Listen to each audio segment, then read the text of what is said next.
أهلا بيكم، معاكم أمير أسعد في قناة ديكور ورسم. النهاردة هنعمل تركيبات لباب مخفي زي ما حضراتكم شايفين. طبعا الباب ده كان فيه غلطة، اللي هو بيفتح لبره. أي باب مخفي المفروض يفتح لجوه عشان المفصلة ما تضايقش قطع بديل الخشب. بس طبعا ده كان راكب على وضعه كده، فاحنا يعني هنقفله على وضعه. بنبدأ أول حاجة ناخد مقاس الطول وبنقطع بالصاروخ.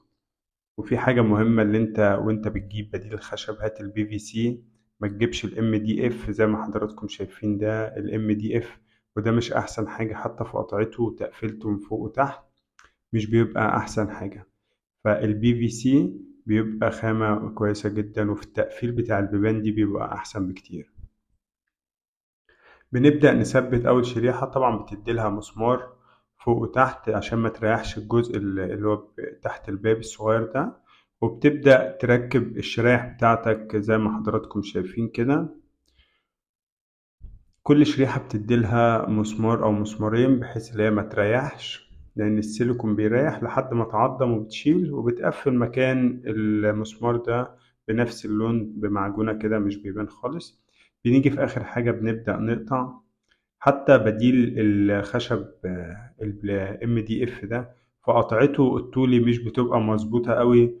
فأنا يعني منصحش حد يشتغل بيه.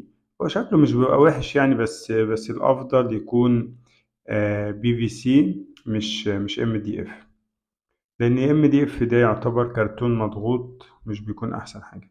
بنبدأ نقفل ونظبط. طبعا الباب قفلته مكانتش مظبوطة، النجار بعد كده هيظبطه، لأن أنا شغلي التركيبات بس.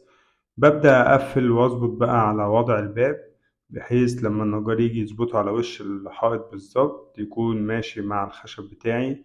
ولو في حاجة طبعا مش متظبطة بحط لها قطع خشب من تحت بحيث إن هي تساوي وش الحائط مع الباب.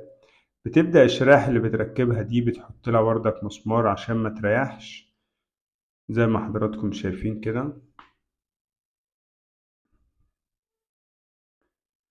بعد كده بنجيب شريحة ستيل وبنحط عليها السيليكون. طبعا ده سيليكون عظم تركي. ده أحسن حاجة ممكن تشتغل بيها في الستيل وفي تركيبات بديل رخام وبديل الخشب، سيليكون عظم تركي. طبعا الشريحة دي 3 متر، ستيل 3 متر، في منها بس قليل شوية، بس موجودة. اللي انت بتجيبها قطعة واحدة مش بتعمل فيها وصلات. ببدأ في آخر الباب أعمل الشريحة دي بحيث لما الباب يجي يفتح ما يحكش في الخشب. الستيل بيبقى سمكه ضعيف، فالمفصلة بترد بره. دي كان أنسب حل ممكن نعمله للباب اللي بيفتح لبره. بس هو الأفضل طبعا لو بديل الخشب كله والباب بيفتح لجوه، وأما بيجي يقفل على وش الحائط.